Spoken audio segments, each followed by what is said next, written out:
Commissioner Multan doctor इरशाद अहमद ने छुट्टी के रोज रमजान बाजारों का अचानक दौरा किया। कमिश्नर ने शहरियों से मुलाकात की और रमजान बाजारों के बारे में इस्तिफसार किया। इस मौका पर मीडिया से गुफ्तगू करते हुए कमिश्नर का कहना था, रमजान बाजारों में शहरों का जम गफीर खरीदारी में मसरूफ है।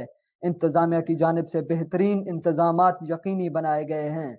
डॉक्टर इरशाद अहमद ने निर्खना में अशिया खुर्दनोश की क्वालिटी भी चेक की। उनका मजीद कहना था, माह सियाम में शहरियों के अशिया खुर्दनोश की एहसान निरखों पर फराहमी यकीनी बनाई गई है।